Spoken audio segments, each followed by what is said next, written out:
Welcome to the Cantankerous Catholic with Joe Sixpack, the every Catholic guy.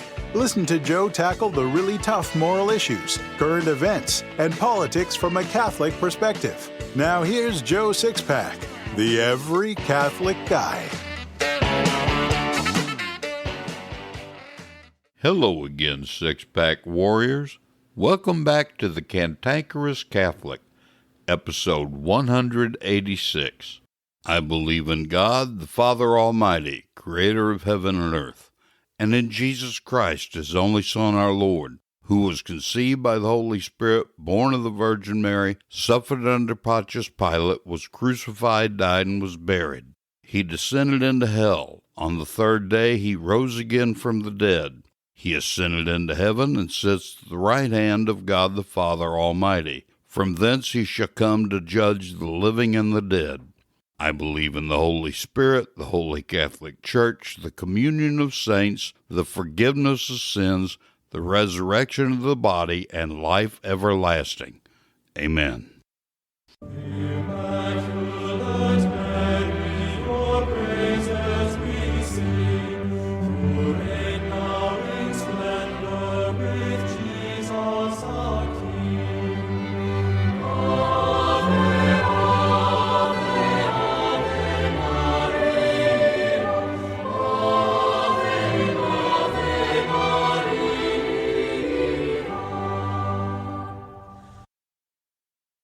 I do solemnly swear that I will support and defend the Constitution of the United States against all enemies, foreign and domestic, that I will bear true faith and allegiance to the same, and that I will obey the orders of the President of the United States and the orders of the officers appointed over me, according to the regulation and Uniform Code of Military Justice.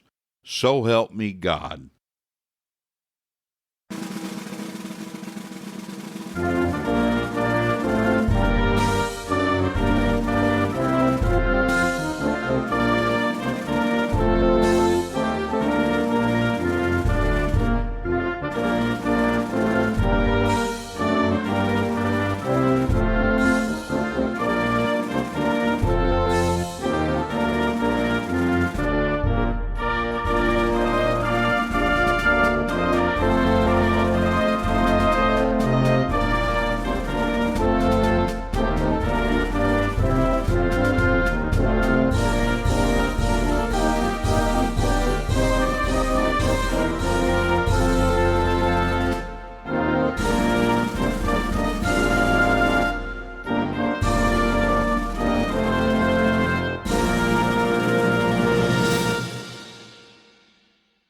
This week we have a guest who's a Protestant, but he and his wife also have the most unique parenting strategy you'll ever see.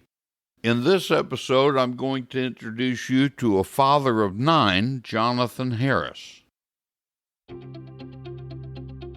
I try never to do this, but the Biden economy has this apostolate against the ropes. Virtually everything used to keep this apostolate in business is crushing me. Up to now, when the apostolate hasn't generated enough revenue to cover expenses, I've paid for it out of pocket. That's no longer an option because our personal income is only about $2,000 per month, and we're being crushed. I realize that this economy is hurting you too, but most of you have more disposable income than we do. I need your help because we're having to choose which essentials we can afford on a month-by-month basis. There are 2 ways you can help. In the show notes of each episode at cantankerouscatholic.com, there are a list of links under headings Earn Money Online, Courses and Tools, Health and Wellness, Trading and Investing, Podcasting, and Miscellaneous. These links are to products and services that may interest you, and I get a commission if you purchase them. As always, I won't recommend anything I believe is shady, and to the best of my knowledge, you can trust these links. The other way you can help is by clicking on the link that says Help Keep the Joe Sixpack, the Every Catholic Guy Apostolate alive. You can make a one-time gift, but you'll also have the option of making yours a monthly gift. Please make it a monthly gift if you can. Food shortages are already becoming apparent, and rolling blackouts are coming soon. We're elderly and ill. We need help, and I thank you in advance for your generosity.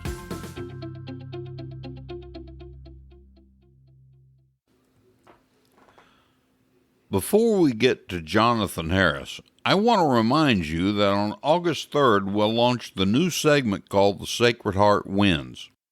This is a new segment where Bishop Joseph Strickland will answer questions asked by you Sixpack warriors.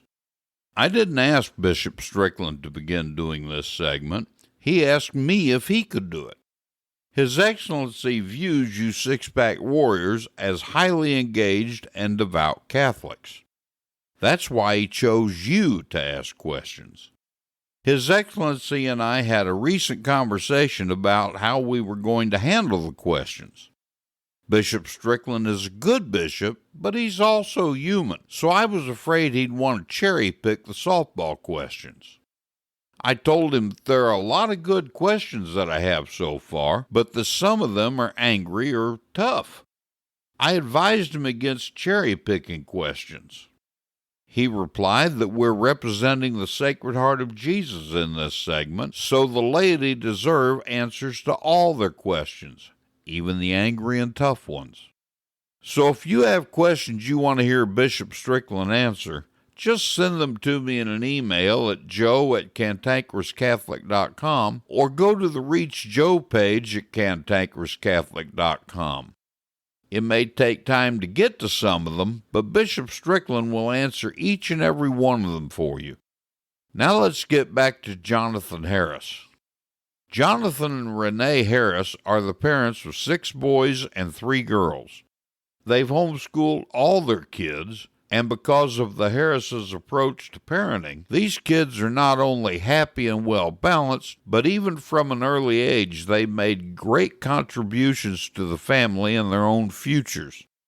Rather than dole out money in the form of allowances, which I've never believed in anyway, Jonathan and Renee began identifying and developing their kids' interests and helped them to turn those interests into entrepreneurial pursuits that began earning them money even while living at home. And those who've grown and left home now have lucrative careers and businesses. Jonathan and Renee have over 20 years of experience homeschooling their kids while running an online handcrafted skincare business. When their eldest son turned 12, it became clear to them they didn't want their children to just fill up buckets of knowledge for each school grade. They experimented with making their son's traditional study materials support the development of a marketable talent that made sense to his strengths, abilities, and unique drive. By the time he graduated from high school, he already had his own aerial drone business and was able to fully support himself financially. I've seen some of his work, and it's easy to understand why he's in demand, especially among realtors. Jonathan and Renee have since graduated 4 more of their 9 children to create their own unique paths through careful guidance of talent development. Over the past 12 years, they fine-tuned and developed a strategy dubbed Parent Their Passion. The strategy is used to create a compelling and irresistible unique portfolio of the value of a child's talent. They now coach other parents through the step-by-step method that can be used with any child of any type personality. And they're passionate about it. Listen to a short clip from their website. We are Jonathan and Renee Harris from Parent Their Passion, and we are here today to teach you how to awaken your passion. By the time you are done with this course, you are going to have something very clear, actionable, something that you'll be proud to say out loud that will be uniquely yours. You are going to be able to take something that might just be an interest right now and then develop it into something that's actually going to bring value to other people. And you are going to be known as that person who. So whatever that is, we're going to develop that through this course. You're going to need some paper and a pen. every now and then you might need to pull in somebody else in your family to kind of help uncover some other ideas that you may not have thought of. But by the time you're done, you're going to have an example of something that you can actually bring value to other people using a passion or an interest that you have right now. And we're going to teach you to be able to do this in a way that you can get started within 7 days easily. I mean, it's possible that you could start the next day, but no more than 7 days. You should be up and going and getting feedback immediately. So this is really what's exciting about this method that we're going to teach you. So there's a lot of other ways you could do it, but a lot of them take a long time. You have to wait to maybe sometimes you get a driver's license, or you have to pour months into it, or buy an expensive course that might be hard to persuade mom and dad. This eliminates all of those problems and gets you started right away with something very exciting. And I promise you that by the time you're done with this, you're going to actually have an idea that when you go to your parents or a sibling or an aunt or uncle, they're going to be excited and say, yes, do that. We would love to see that, because that also helps us out too. But that's the secret. That's going to come into step 4 at the end. And before that, we've got 3 other steps to accomplish first. All right, let's get started. Renee couldn't be with us today, but I did manage to have an enjoyable interview with Jonathan. Let's listen. Jonathan Harris, welcome to the Cantankerous Catholic. We're glad to have you here today. How are you, buddy? Good, and I'm glad to be here. Thanks, Joe. Okay, great. Jonathan, let's dig right in, because I don't know about you, I'm running a hot clock today. Jonathan, Sixpack Warriors don't have any idea who you are, but I really think they should get to know you. I certainly enjoyed our pre-interview chat, and so I think especially the dads listening need to get to know you.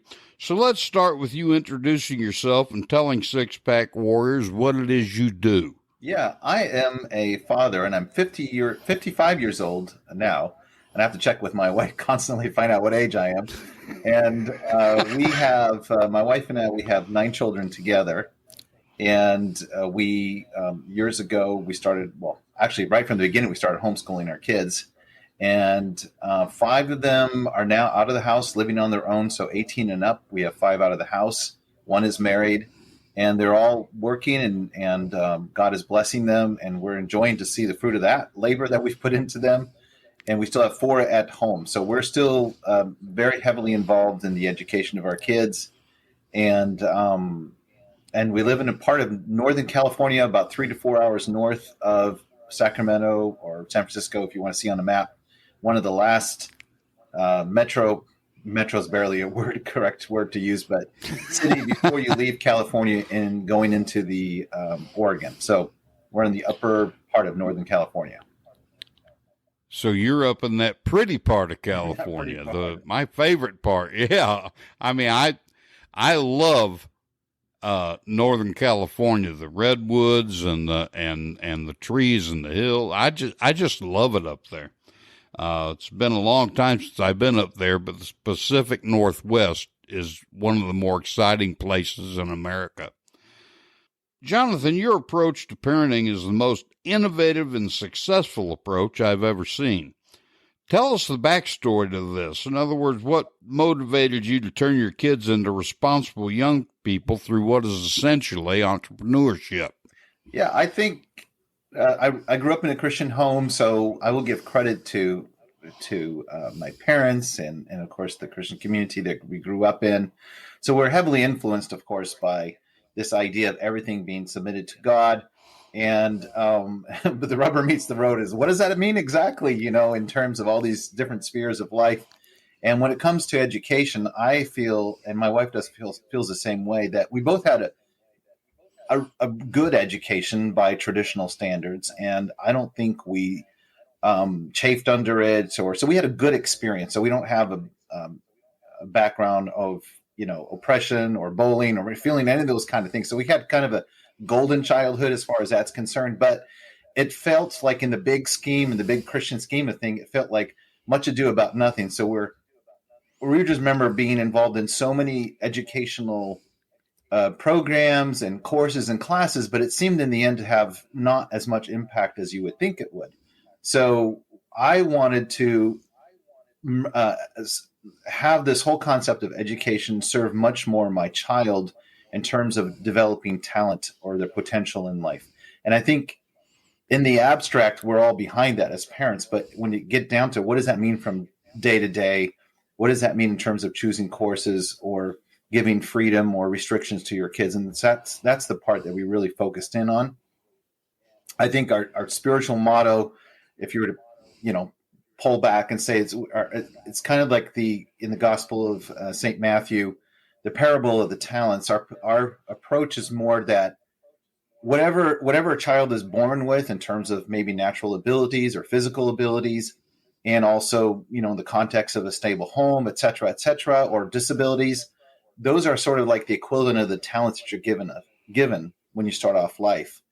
But when you look at Jesus, he doesn't really focus in too much on that. He acknowledges that people start off in different positions in life, but he's really more focused on the idea of multiplying whatever assets, gifts, and strengths that you have.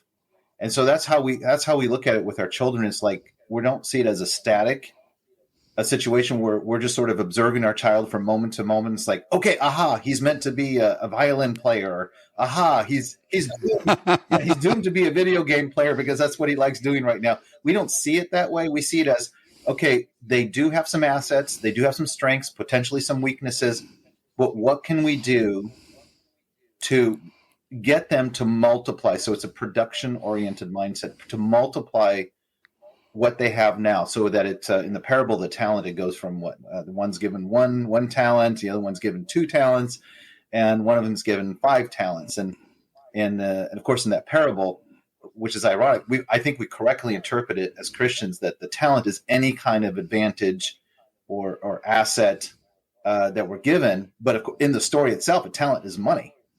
It's actual right. money, and there was quite a bit of money too. So. But what Jesus seemed really interested, yeah. I know one has 1, one has 2, one has 5. That's typically where we get focused in as parents. It's like, oh my goodness, my child is this or that. But really, he's interested in the multiplying of it. And that's our approach and our mindset is how can we multiply whatever God has given to our children, either because of their family circumstances or their natural abilities, etc. How can we multiply what they have? So that's our mindset, even with regards to education. Yeah, my poor father did not have a clue. He wanted and attempted to do what you've done with your children and what you teach other parents to do. But every time I made the mistake of saying out loud what I was interested in or what I wanted to do, my whole life was suddenly planned out for me. So, and of course, a kid's going to reject that. And consequently, whatever Dad wanted me to do then after that, that was exactly what I did not want to do. And I really passed up some good career choices along the way because of that. But parents need to go about this the right way. And that's why I wanted to talk to you on the show this week. I am so impressed with what you do. Tell the Sixpack Warriors, especially the dads, why they should follow your methods. The method of what we dubbed Parent Their Passion is one of the main reasons, and that's actually what originally started us with homeschooling. So we were in that mindset, is bonding with your kids. I think one of the things is that when you really have a conversation, not just a conversation, you're actually coaching your kids, you're actively involved in trying to understand what their education is about. And it's in the process of trying to wrestle with that and figure that out. I think you bond with your children in a way, because I have obviously, like I said, 9 kids. I swear each one of those kids are very different from each other. And obviously, if someone from the outside is going to say, well, I can spot, there's a family resemblance between them as far as, some family customs and so forth. But between the kids, they really are different. And I think that for me as a dad, I think it's been a big pleasure in understanding them in their own unique way.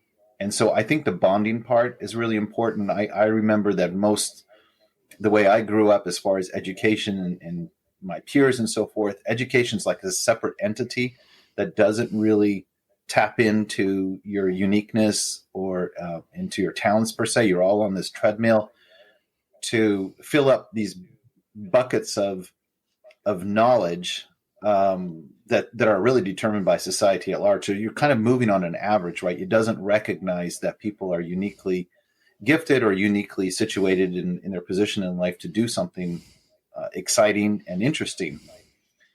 So I think that's the difference. I know that in the very, very early days, before we had made a strong decision to homeschool, and actually before our kids were actually of school age, we attended a informal panel by some local homeschoolers.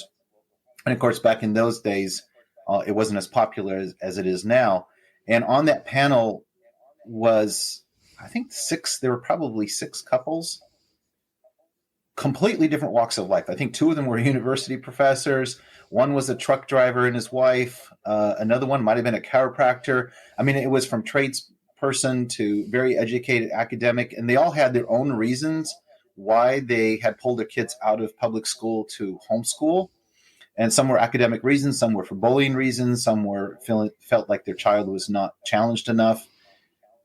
But in the end, all of them said, I think the panel asked them, well, what was the most unusual thing about homeschooling that came about? And every single one of them said they were astonished at how much bonding they had with their children while they're still under their roof. And they did not, I mean, of course they wanted that, but they did not expect that level of love and trust to develop between them.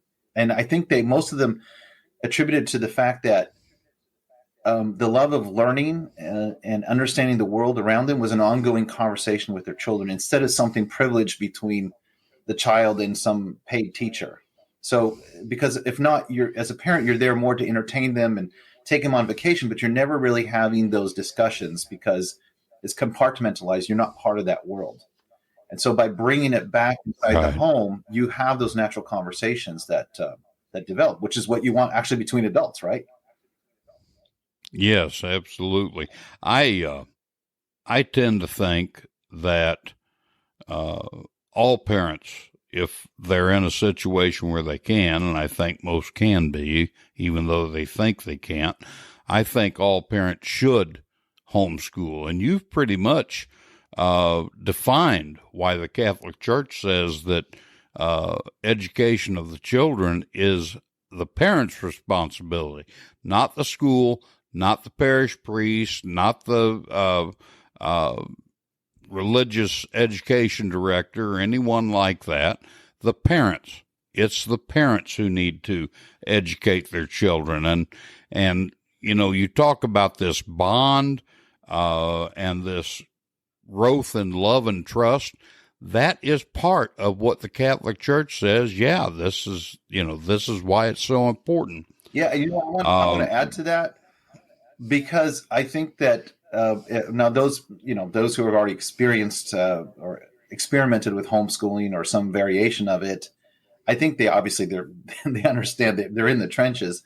But a lot of times people on the outside think that I'm the math expert or I'm the history expert and so forth. And so they think, well, I couldn't do all those things all wrapped into one person. That's not the way to look at it. The better way, to use a modern term, is like a coaching idea or a mentor idea. So you can pick and choose mentors and virtual tutors and online courses and actually even standard textbook type courses, but you're having that conversation with your child. And a lot of times I love, as a father, especially when they hit their teens, they'll say, Dad, I don't quite understand, what they're trying to say here. And I'll say, I don't really quite understand either. Maybe you should dig into that. And I'd love to hear what your answer is. Or other times they do. I say, well, that smells like, that doesn't sound right.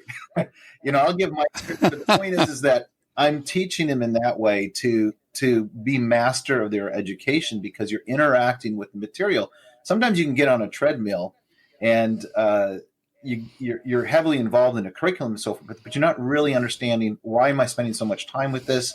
Could I choose better material, easier material sometimes?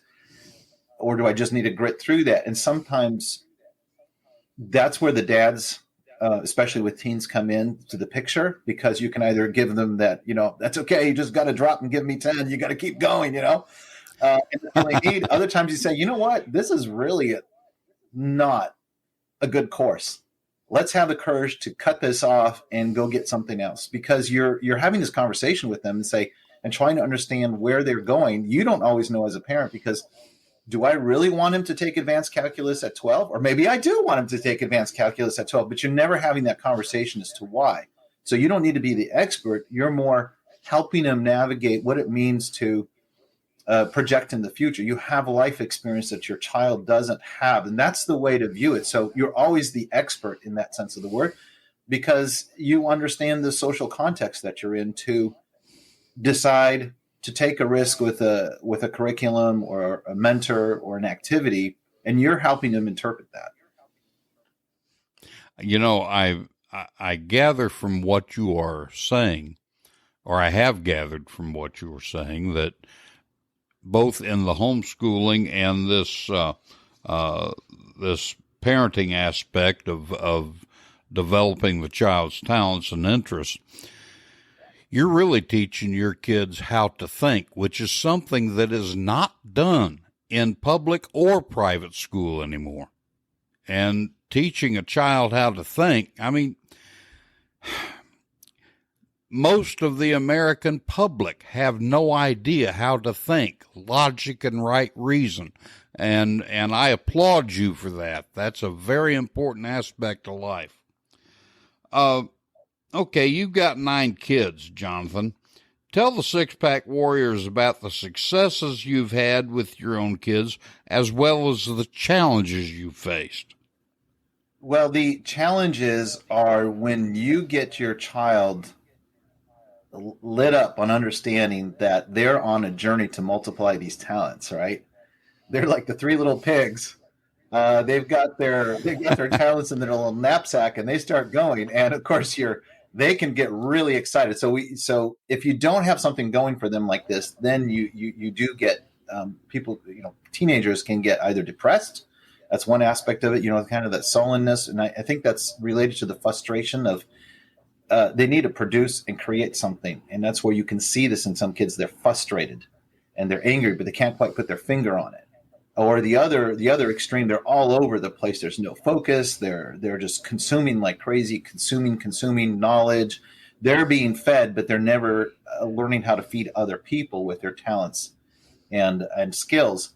And so you can have these both extremes. But once you light them up and say, okay, I've got something that's mine, and I'm going to bring it to the world, ever so small as it is now in my teens.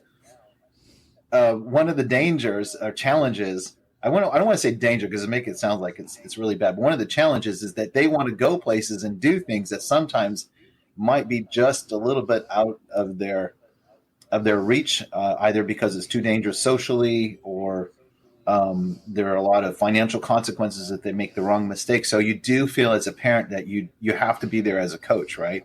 So you it's right. Like teaching your kid, hey, I want a mountain climb, and they get excited, and all of a sudden they're owning the cliff, and they're going, and then the next thing you know, they will say, I want to do ice climbing or whatever, and you're like, okay, I applaud that, but you're not at that level yet. That's going to be certain death. And so you have to, that's a good problem to have, but sometimes it's like, okay, this is great. This is what I wanted as a dad. It's what I wanted. But especially for teenage boys, right. that is, that's both their power. They are ready to go. So I think when you light them up and you see them go, sometimes as a dad, you do feel like you have to squash some ideas. And you're thinking, well, it's not a bad idea in itself, but you just don't have that level of skill and maturity that you think you do. So you have to kind of scare them straight a little bit. It's like, okay, oh yeah, you'll be there, but you're not quite there yet.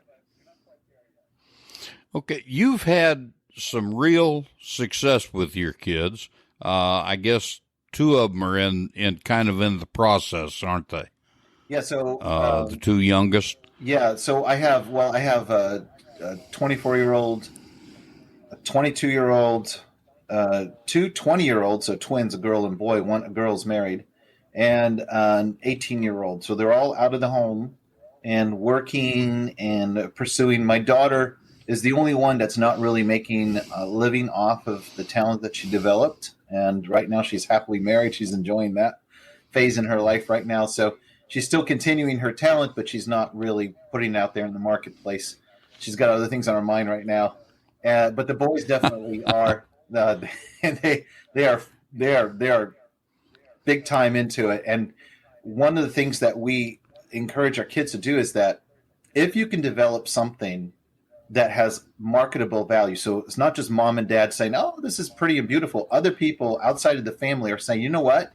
This is helpful enough to us or valuable enough to us that we're willing to part some of our money." So that's the There you test. go. Because when you hit 18 and you leave home, a lot of times you go into panic mode because you've invested. If you have been, you've been investing all this time in building some kind of worthwhile talent. But then if you haven't had a chance to bring it to market, it's usually not modified enough to serve other people in a genuine way. So then you panic, you correctly have to take those double jobs working at In-N-Out Burger here in Northern California. I mean, you have to do that, right? And then you panic, so you go to college because you don't know what else to do, and you start accumulating a degree that doesn't really quite match up with your original dreams. So you get this built-in frustration that people go down. It's because they didn't have enough liftoff leaving home to say, you know what, instead of choosing a barista job, I could actually continue making money with my momentum and keep building, so you don't lose that compounding effect. So I think that's really important from a strategic point of view. You need to have your kid test the market in small ways in the beginning to see, can you make money? Because the act of wrestling with that to see how can I bring my talent to other people, which is really an act of service, because people don't normally want your straight cooking or your music without some kind of modification, right? It has to be in the proper context, proper equipment, proper timing, et cetera, et cetera. And that stuff does not get really assimilated into your talent until you start trying to bring value to people. So we encourage them to do that as soon as possible.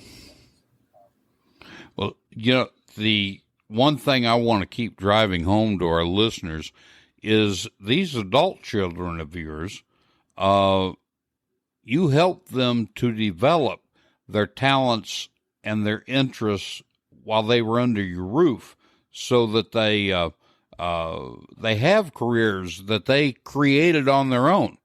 Correct? Yes. Yeah. You need that critical mass.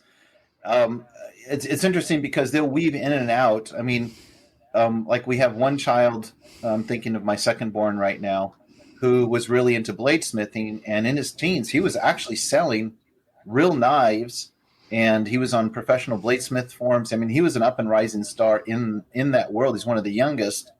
And at some point, he decided to pivot into the machine world, the CNC machining world.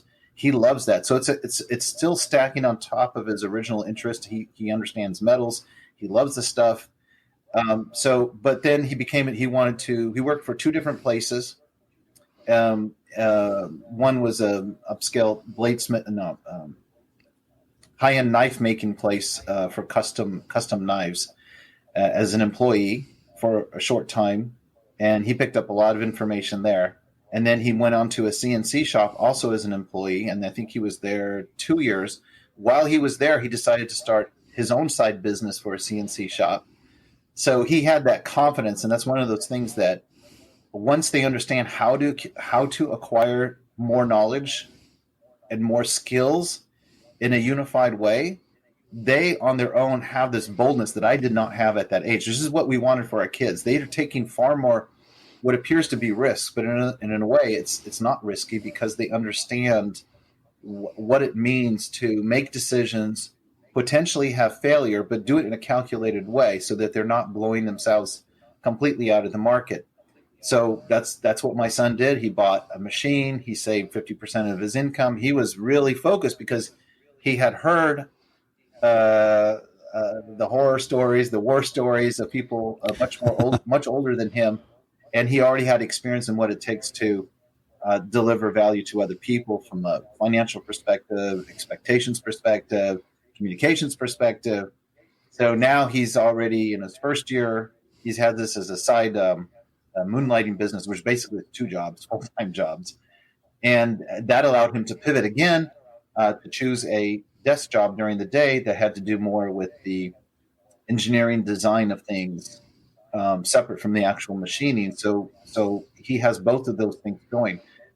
And that's the mindset you want for your child is if you start early enough, it will actually be hard to define exactly what their career is simply because they're spilling over into other categories. And that's almost the ideal because if your child's career is too defined with a label, most of the time that career is saturated with people way ahead of you, full of degrees and so forth. So if you can find something that is sort of a crossover, and that typically means that's where the market is moving and changing, that's a big advantage. So my tip to parents is don't over worry about the label. Worry more about, is he starting to deliver value? Because in that process, he will get the labels that he needs, and he will not have a fear to cross over. So he doesn't go in thinking, oh, I'm this. He's thinking, I'm delivering value. What do I need to do to get to the next level? And it may or may not involve a title. You coach other parents on how to do this too. Yes. I was looking at your website. You've got a course which is essentially an hour-long workshop recording, I assume. Yeah, it's a workshop. Workshop. Yeah, that's the word I was looking for. Frankly, I was shocked at the price on that. I'm Sixpack Warriors, you better jump on this because I'm going to give him some information. You need to raise your price. I was surprised how inexpensive it is. This whole concept of developing your child, I'm going to share with the listeners something that I shared with you initially whenever we started talking about this. Modern parents overwhelmingly, well, that's a question. I want to get back to that question in a minute. When I was a kid, I was the only boy in my neighborhood, the only boy who didn't get an allowance. And my father was the kind of man that, you know, that's, you didn't necessarily ask why. But it was getting to where it was an embarrassing situation for me. You know, the other kids were making fun of me. So one day I asked Dad if I could have an allowance, and he said no. And he said it in such a way that I knew better than to ask why. A few days later, he seemed to be in a good mood, so I thought I'd risk flying across the room. And I asked Dad again if I could have an allowance. He said no. And then I asked him why. Then I braced myself. But Dad just turned around, looked at me, and he said, "Son, does anybody pay your mother to cook your meals or to keep the house clean?" I said, "No, sir." He said, "Does anybody pay me to keep the cars running, to keep the house up, to keep the lawn mowed?" I said, "No, sir." He said, "Then why on earth should we pay you to do your family responsibility of keeping your room clean and carry out the garbage?" Well, even to a 10-year-old kid, that was logical. There was no arguing with that. And I think what you have done is, in a way, what Dad was trying to do. He wanted me to know how to stand on my own 2 feet. He wanted me to know how to make my own way. And I can't count the number of sidewalks I shoveled in the winter or yards I raked in the fall for a quarter. I mean, back in those days, that was pretty good change. But because of that, by the time I graduated high school, I had learned. He told me that if I wanted money, I needed to make my own. And so I did. I went out and did what I had to do. And I learned how to save a buck. And by the time I graduated high school in 1975, I had $10,000 in my savings account that I put there. That's impressive. He didn't put it there. I put it there. That's impressive because that's a lot of money back then. Discounting inflation. Yes, it was. And I bought my own cars, too. I mean, you know, they had to be in Dad's name, but because of the law, but I paid for them. It was me who did it. And so I thank my father for not giving me an allowance. And that leads to the next question, actually one that I skipped a little while ago. Modern parents overwhelmingly want to be buddies to the kids instead of parents. What changes do parents need to make in themselves in order to make what you teach work? Yeah, the buddy issue. Well, it's kind of a false dichotomy, I think, in the people who do make mistakes with that. And typically, you can spot your friends or other parents who do that, who are too much into that buddy mentality, and it backfires on them. So, ironically, even though they may want to be that sort of buddy, they don't actually get the buddy respect back, which is interesting. Right. So it's the old thing, you want it so bad you don't get it, And the parents who do, and without getting into the details, those parents you say, they're doing a great job. You'll find that they do assert their parental authority, but neither are they overbearing. And you say, wow, those are good parents. And that's what it is. They understand their role as a parent. They're not their peer. So a peer will normally not challenge you on some stuff. They don't have the authority in the first place.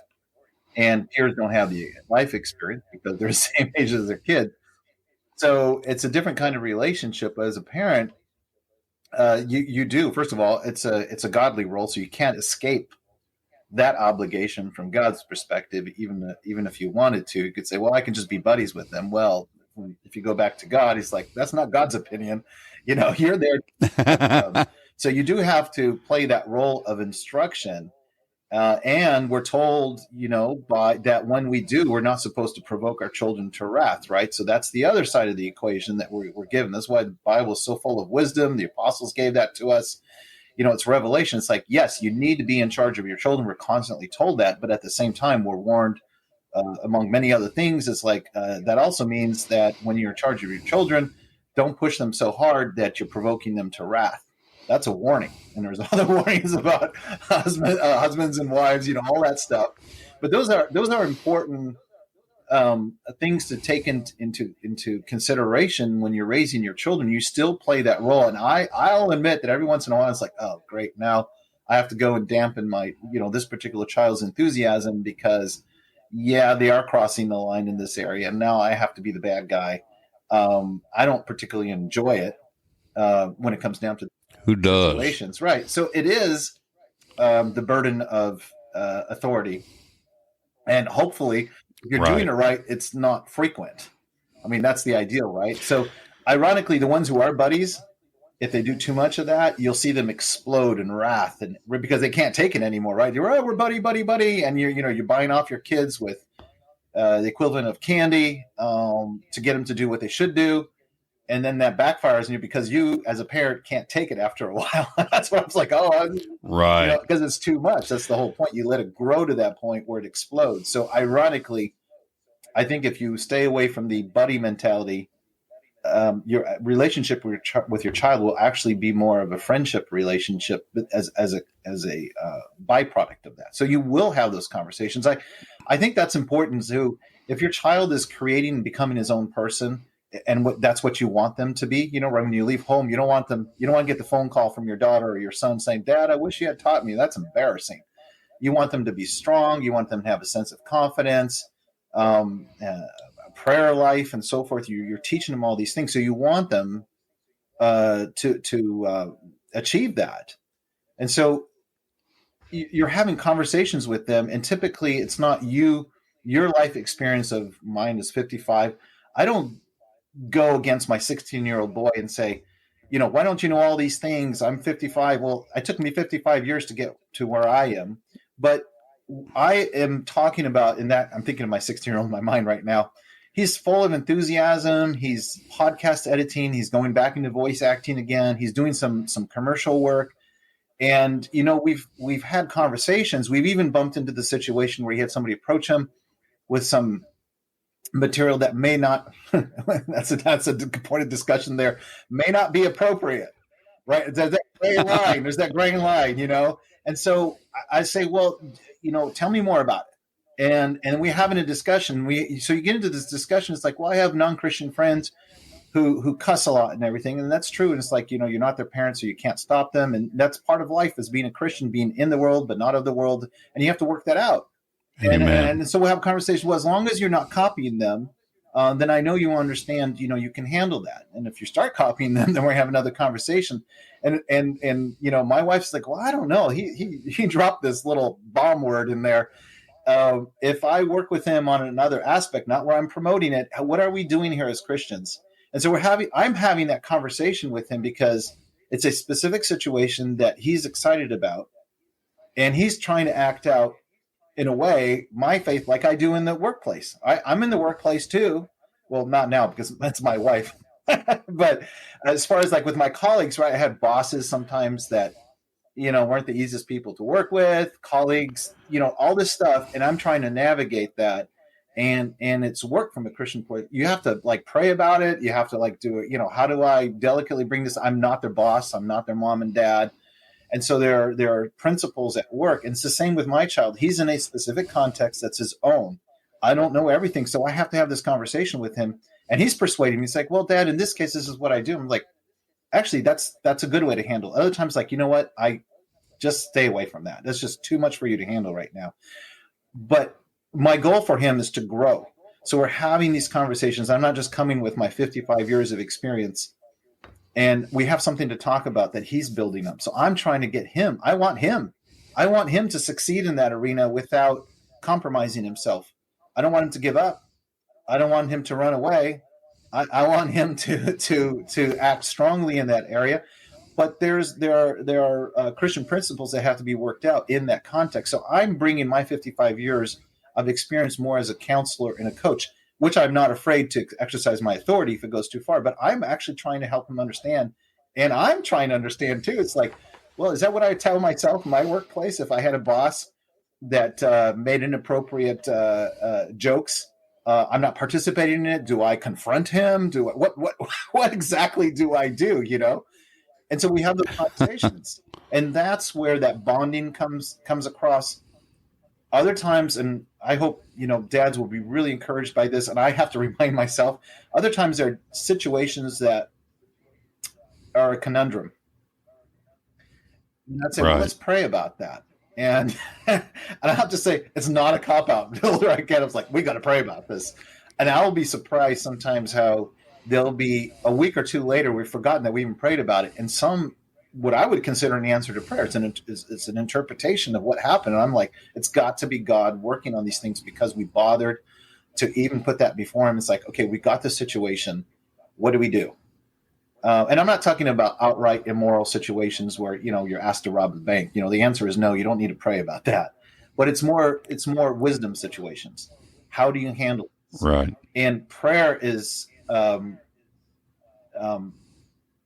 it's not even a strategy. That's an overall Christian thing, because there are some times with regards to the talent development of my kids, they are pushing the boundaries as far as how far they can go because of their age and so forth. And sometimes, I don't know, should I put my son in that situation? Can he handle it? I don't know. No one else is doing it. And maybe I don't have enough faith. Maybe we should be taking advantage. I don't know the answer. So we pray about it, and that's where you have to put that back in God's hands. I would like to say that every day I'm full of like power and enthusiasm. This is it. I really don't know sometimes. So prayer is a big ingredient as a Christian. I can't imagine pushing the boundaries as much as I do with my kids without the prayer aspect. I think you can push the boundaries, but there's always that other aspect of the character development. So faith is a really big part of what you do. Absolutely. I believe that what I do does matter from a spiritual perspective. I think that if I thought it only mattered from a purely career perspective for my kids, it would be harder to be as enthusiastic because it would be hard to see with the long term. It would be like, oh yeah, I'm going to invest all my time. And I do think that parents can fall into that because they're hearing that from the world around them. It's like, it doesn't matter what you invest in your kids. They're all going to stab you in the back in the end, in the middle of the night. And with that kind of feedback, it kind of like, why am I investing so hard? That can be discouraging. You gotta like, okay, all right, where is that? Is that wisdom from God, first of all? And you're like, no, that doesn't sound like what God would tell us, right? I mean, that's where you need the overall. You don't need to look up a particular. I mean, you should, but you don't. Is that something? Does that smell like something coming from God? You're like, no, it does not. So you need to okay, where is this coming from? And then have hope and faith that what you do, we don't always know what it means as far as the outcome, and we're aware as Christians too that there's always this potential of from a human perspective of things apparently failing when they're not doing the right thing, but we're always told that that's not actually so from a spiritual perspective. So there is a certain amount of trepidation that things don't always turn out the way you think it will. Right. You frequently hear people say children aren't born, whenever they come into the world, they don't bring an instruction manual with them. And that's one of the most false, ridiculous things I've ever heard, because the instruction manual is already here. It's called Scripture. And I especially think the place that a parent should start is in Ephesians, which you paraphrased earlier. Regarding this parental buddy stuff, what I observe, of course, I haven't had to do the parenting thing for many decades, but what I observe is parents wanting to be buddies, and they don't get the respect from their children that they should be getting. They don't get the obedience from their children they should be expecting. And they won't discipline their children.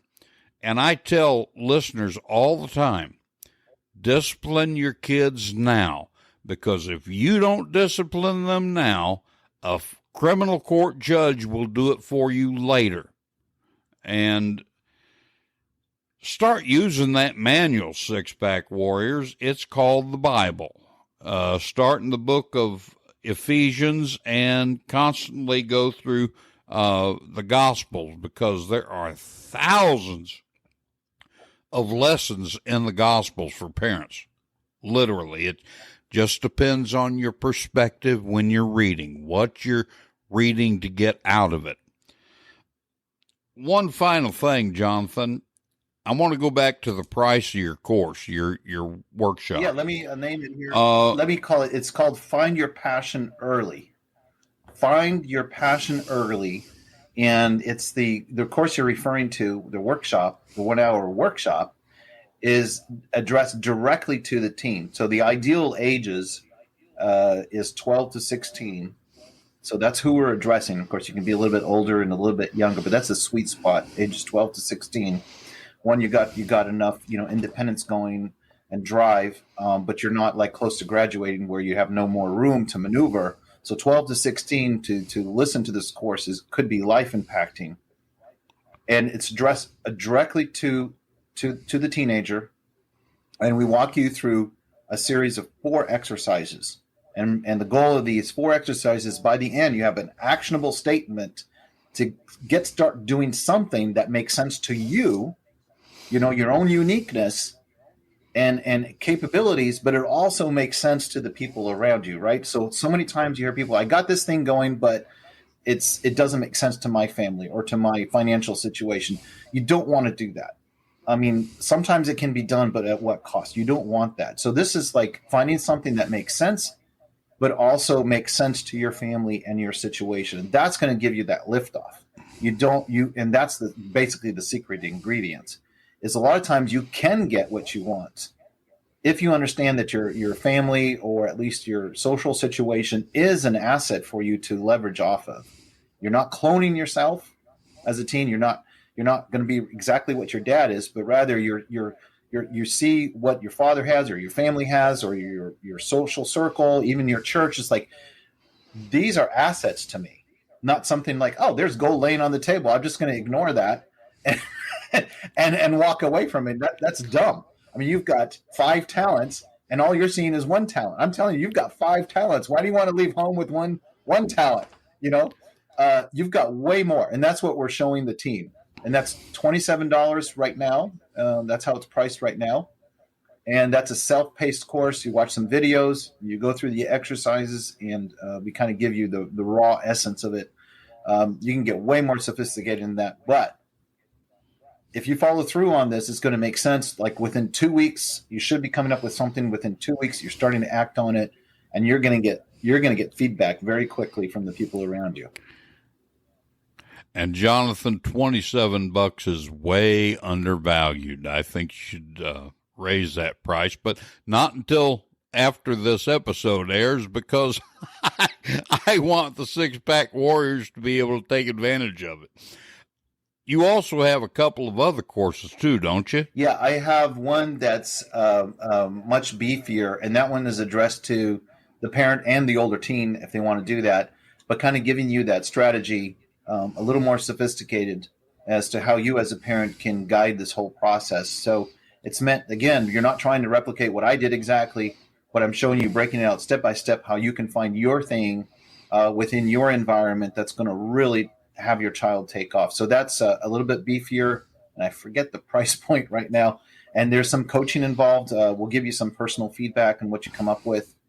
And that's also on the parenttheirpassion.com website. And under courses, you'll see that workshop where you just talked about addressed directly to the team.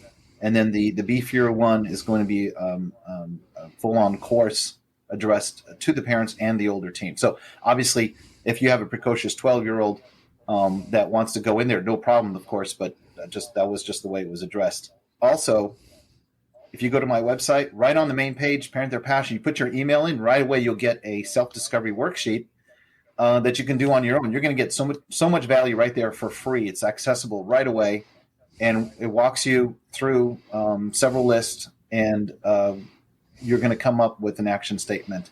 So you can get a taste of that for yourself, and you will get an email newsletter where every few days you're going to get some really amazing tip, examples. Sometimes we use our kids in there, and we're dredging up some old videos from the early days. It's like, oh my goodness, we forgot we had this, and we can use it again, and it looks so cute. And it's encouraging for me, by the way, parents. And that's one of the things that we teach is document, have your kid document along the way. That's part of the more sophisticated approach, because one of the things when you document, you remember, especially if your child gets discouraged or you get discouraged, you look back, it's like, oh my goodness, the amount of amazing stuff we have done. It's so powerful to see that. And it's a good way to practice building a portfolio. But for us, that has been encouraging too. Of course, we're trying to tell the people, so we're digging up the old material. Do you remember when oh yeah, I have a picture of my young son practicing his voice with an old recorder I had, and I happened to capture it on phone. So that is one good thing for parents to do, is really encourage your kids to document all of it on this journey. Sixpack Warriors, I want to tell you, and I want to say this while I have Jonathan on here. Jonathan Harris is the very first non-Catholic who's ever been on this show. He is a Protestant, heaven help him. But I cannot recommend what he is doing highly enough. And all of the links for the things he's talking about are going to be in the show notes. You just go to cantankerouscatholic.com, click on this episode. Below the podcast player will be my show notes, and you'll see the links that Jonathan has talked about. Jonathan, I really appreciate you being on the show, and I honestly hope we can come back and talk about some other aspects of what you do. I hope I really believe. I like talking to good Catholic brothers and sisters, so it's good to challenge each other. And I still run into people where they have some ideas on a topic, whatever it may be, and I'm just blown away. It's like I'm just so grateful that God has given people different apostolates. different ideas, and it's humbling because it's like, wow, I didn't think of that, and I'm just like, whoa, this is exciting. I think if you put it in your mind as a dad that there's so many good things out there, and you've got to dig it up and apply it to your family. I mean, it's just the world is an amazing place. I mean, there's a lot of bad stuff, we know that, but there's also amazingly good stuff. And listen to Yes, there is. podcasts like yours. I mean, this is where I got my some ideas. By listening to podcasts. It's just so powerful and dynamic to hear fresh ideas that you may not see in the mainstream, right? So you're going to have to go searching for podcasts like this to hear it straight from the horse's mouth, directly from somebody who's having success. Well, I think you have managed to hit a sweet spot. You have a combination of scriptural parenting and developing things in a child that have not been traditionally thought of as needing to be developed, and you've mixed in a little capitalism along the way, and you've made your children self-sufficient. They're able to stand on their own 2 feet, and they're patriotic Americans. So, this is, I just think this is great. I really wish you'd been around when I was having to parent. I would have cashed in on this. Six-Pack Warriors, once again, the links are going to be in the show notes. Jonathan Harris, thank you for being on today. I've run way over the amount of time I wanted to, so let's call it a day here. Take care of yourself, my friend. God bless you. Okay, thank you. Bye-bye. Since doing the interview, I've delved deeper into what the Harrises do, and Jonathan was kind enough to grant me access to his workshops. I'll tell you, Six-Pack Warriors, if you're a parent or grandparent with children and grandchildren who are 12 or older, this is the best $27 you've ever invested in them. You'll find the link in my show notes. If Catholics have any hope of returning the country to God, our families to God, then we need to match and surpass the intensity of the Marxists. It's impossible to turn on the news and not see another victory from the anti-family woke crowd. You cannot create any meaningful change by sitting back and just consuming podcasts and signing online petitions. Church Militant's Call to Action Convention is the blueprint for taking back the church and the culture. We've assembled a team of panelists that have unseated politicians, exposed corrupt clergymen, and saved the unborn, not to mention converted people to the one true faith. And now we are asking you to get involved. What you put into this is what you will get out of it. So please sign up at cmresistance.com and we'll show you exactly how you can begin to change your local community to be God-fearing, pro-family, and true to our country's values of life, liberty, and the pursuit of true happiness. Joe Sixpack, the Every Catholic Guy, wants to make sure you're informed about all the Catholic news you need to know. Here's Joe Sixpack's top 5 Catholic news picks for this episode. Catholic news pick number 5. Hats off to the Washington Examiner.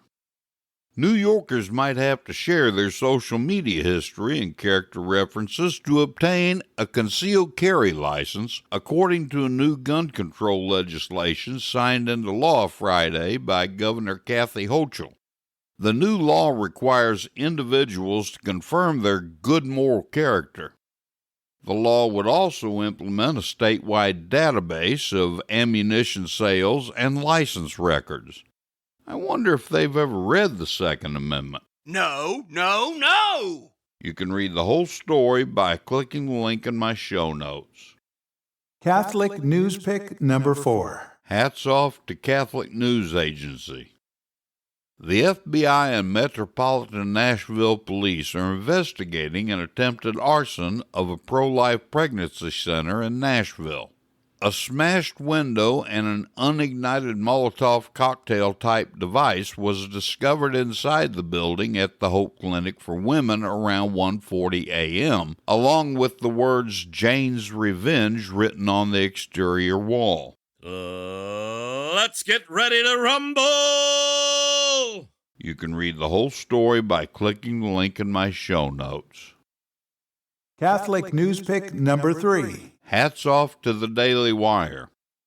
White House Director of the National Economic Council, Brian Dees, said in an interview with CNN that American families suffering from high gas prices need to understand it is for the future of the liberal world order. The remarks came after pretender Biden told reporters at a NATO summit that Americans should expect to suffer for as long as it takes to beat the Russians in Ukraine. No. You can read the whole story by clicking the link in my show notes. Catholic News Pick number 2. Hats off to the Daily Wire. Urologists have experienced an uptick of 900% in requests for vasectomy procedures across the country following the Supreme Court decision to overturn Roe v. Wade. According to the New York Post, staff at medical offices told the Post that they have been stunned by the number of childless, younger men asking about the sterilizing procedure. What does that tell you about the sort of men these guys are? That makes me sad. You can read the whole story by clicking the link in my show notes. Catholic News Pick number 1. Hats off to Catholic News Agency. A Catholic school in northern Ohio sustained an estimated $1 million in damage from a fire on Thursday. The fire damaged the cafeteria and gymnasium of St. Anthony of Padua School in Lorain, Ohio, and is currently being investigated as arson. I can't believe it. You can read the whole story by clicking the link in my show notes. Everyone searches the internet to solve problems or fill needs they have. For many of you, I've already done the heavy lifting.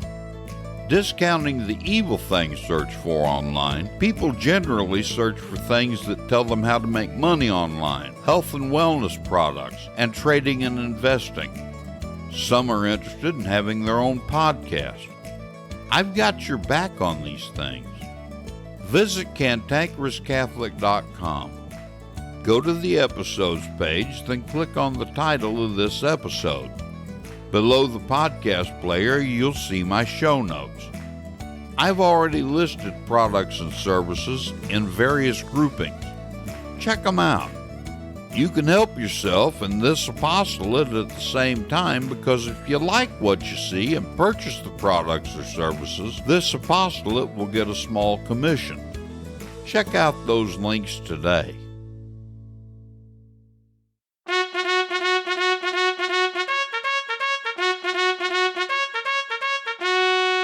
I am hard, but I am fair. It's time for the Catholic Boot Camp with your drill sergeant, Joe Sixpack, the every Catholic guy. Learn the Catholic faith and how to defend it like you've never heard it before. This boot camp is tough, so there's no political correctness, no spirit of Vatican II, and no namby-pamby platitudes. Drill Sergeant Joe Sixpack, the every Catholic guy, will prepare you for spiritual war. Now here's Joe Sixpack.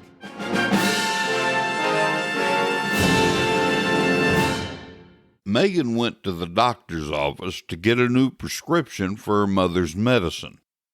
"It did your mother good then?" asked the doctor. "Here's a new prescription, but make sure your mother has it after meals." But Megan objected. "No, doctor, my mom isn't any better." "Too bad," replied the doctor. "I wonder if I ought to change the prescription. She said it didn't make her cough any better, though she rubbed it on her chest day and night." "Rubbed it on?" exclaimed the doctor. "No wonder she isn't any better. Didn't she read the label? It says 1 tablespoonful in water to be taken 3 times daily. No medicine is going to cure people if they don't use it properly. The same holds true of the sacraments. Grace is absolutely necessary for the salvation of your soul. Actual graces are necessary to be able to make choices that please God, and we all receive those graces every waking moment of every day. But it is sanctifying grace that heals the sin-wounded soul and makes us pleasing to God. The Holy Eucharist is the greatest of the sacraments, and it gives us an increase of sanctifying grace each time we receive Jesus in Holy Communion. However, if the soul is in a state of mortal sin, having committed any grave offense against God's laws through thought, word, deed, or failing to do something known to be right, then when communion is received, the additional mortal sin of sacrilege is committed. Jesus left his church with two sacraments of reconciliation, those sacraments that reconcile man to God for sins after baptism. They are the anointing of the sick, formerly called extreme unction, and penance, also known as confession and reconciliation. The anointing of the sick still requires confession prior to receiving it, but that isn't possible if the person receiving the anointing is unconscious. The anointing of the sick will cleanse the soul of one who is unconscious, provided that person has at least imperfect contrition. But if the sick person regains consciousness, he's obligated to make a good confession as soon as possible. It's the sacrament of penance that is the ordinary means of removing sin from the soul. Like the mother in the story, if the medicine isn't taken properly, or if it isn't taken at all, the soul won't get any better. If you want your soul to get better and pleasing to God, you must take your medicine. That's recourse to confession, often and properly. The medicine God gives as a cure for the soul is confession, and the label on the bottle is written by the church. The label says, to be taken at least once a month with a deliberate recalling of the patient's sins. For better health, should be taken once a week. These days there are all sorts of cures for what ails us. Modern medicine even tries to cure what we used to call the effects of sin. There are medicines for every sort of mental and emotional disorder, and there is no end of therapeutic treatments for everything from PTSD to ADD. Modern medicine, which has the credibility of science behind it, even when it's junk science, has worked very hard, whether consciously or unconsciously, to make Christ's remedies irrelevant.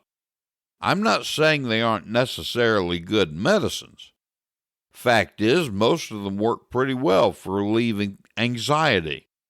What I am saying, just like the vast majority of modern medicine, only the symptom is being treated rather than the cause. Pay attention sometime to the commercial for prescription drugs on television. They have all sorts of drugs that treat the symptoms of every conceivable disease and condition. The problem is, all those drugs have awful side effects, so the drug companies come up with new drugs to treat the side effects, the new symptoms, and they have their own set of bad side effects. It seems there is no one actually treating the cause that produces the symptoms. I've worked to evangelize more than a few people who had problems such as schizophrenia, borderline personality, substance abuse disorders, depression, anxiety, bipolar, and other disorders. All these people were on medications for their problems, but it became clear pretty fast that the drugs merely treated the symptoms and weren't capable of treating the actual problem. In some cases, the problem is actually a chemical imbalance in the brain, but more often than not, the symptoms are caused by much deeper spiritual problems. Among the converts I've known over the years who suffer from these disorders and problems, it's been amazing to me how the problems have eventually gone away through the use of frequent, that is, weekly, confession. Many in the mental health profession say good effects of confession to a priest are at best a placebo and at worst superstition. Such thought demonstrates a great pride, arrogance, and atheistic attitude on the part of those professionals. Fact is, what Freud, Skinner, Maslow, Rogers, Pavlov, and other pioneers in the mental health profession tried to secularize, Jesus set up as a sacrament with a divine healing power 2,000 years ago. Just think about it. In my lifetime alone, there have been scores of mental health disorders that have come into being that never used to exist, and millions of people have been diagnosed with them. Those disorders have developed in direct proportion to the decline of the Western culture and the de-Christianization of society. I'm not saying the mental health professional doesn't have his place. He most certainly does, but only in more severe cases. The best cure, rather than treating just symptoms, is to have recourse to the confessional.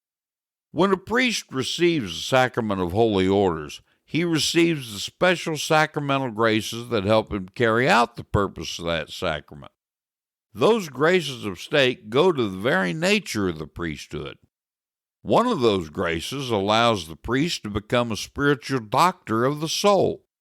When a penitent learns to form a right conscience and daily examines his conscience to see how he's failed God throughout the day, then goes to confession with regularity and frequency to the same priest, over time the priest gets to know the soul of the penitent the way you get to know your spouse or best friend. The priest, though, gets to know the deepest, most inner part of the penitent in ways you can never know your spouse or best friend. This results in an actual cure for the penitent of the cause of the problems, not just the symptoms. We all have problems. Problems are the effects of original sin, and we'll never escape them in this life. But if the effects are left without treatment from the medicine Jesus gave us, the sacraments, then those effects develop into major problems.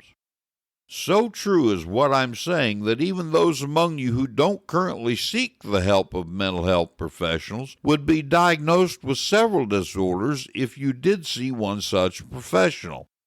The ultimate cure, then, is a weekly good confession to the same priest every time. And it doesn't have to be a priest in your parish. I don't recommend priest shopping, but you need to be comfortable with whoever it is to whom you unburden your soul. The important thing is to go to weekly confession to the same priest, let him know your soul, then listen to and obey the wisdom of his counsel before he gives you absolution. Are you struggling to lose weight no matter how much you diet and exercise? Turns out it's not your fault. A 2022 study published in Nature Medicine of 52,000 women and men found just one factor in every overweight man and woman: low brown epidose tissue levels. They also found in skinny people high brown epidose tissue levels. Brown epidose tissue, also known as brown fat, isn't fat at all. It's not a fat store, but a fat shrinker. Its brown color comes from its densely packed mitochondria, which works 24/7 to burn calories from your fat stores and the foods you eat into pure natural energy. Even though the brown fat makes up a fraction of your weight, it can burn up to 300 times more calories than any other cell in your body. That's the reason they created Exipure. Exipure is unlike anything you've ever tried or experienced in your life. It's the only product in the world with a proprietary blend of 8 exotic nutrients and plants designed to target low brown fat levels, the newly found root cause of your unexplained weight gain. Every tiny increase in brown fat means a huge jump in calorie and fat burning and energy levels. Want to lose weight and keep it off?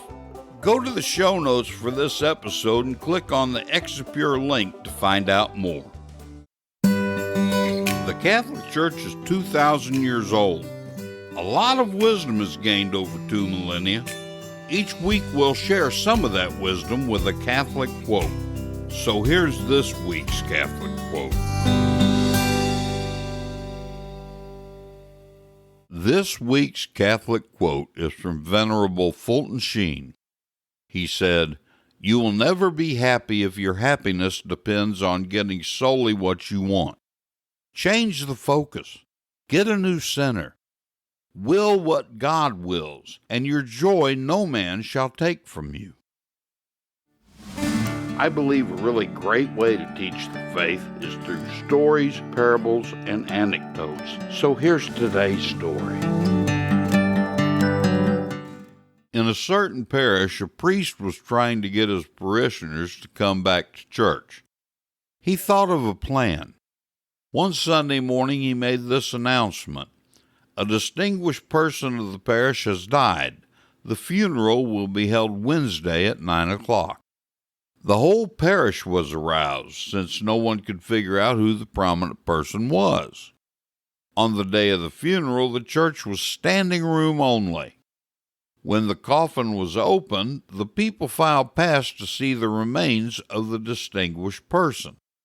They looked in the coffin and gasped with surprise. After the Mass, the priest said to the people, 'As you looked into the coffin, you saw the dead person was you. I obtained a coffin and put a mirror in it so that you could see yourself. You, my dear people, are spiritually dead, so I thought I'd bury you.' It didn't take the people very long to make up their minds to go back to confession. The priest wanted to show his people that they were spiritually dead because they refused to receive the sacraments. The sacraments give sanctifying grace, which is the life of the soul. The more frequently you go to confession followed by communion, the more God's life will be increased in your soul. This is the surest way to save your soul." This has been The Cantankerous Catholic with Joe Sixpack, the Every Catholic Guy. Thanks for subscribing, and be sure to visit CantankerousCatholic.com to get your free copy of Joe's popular book, The Best of What We Believe, Why We Believe It.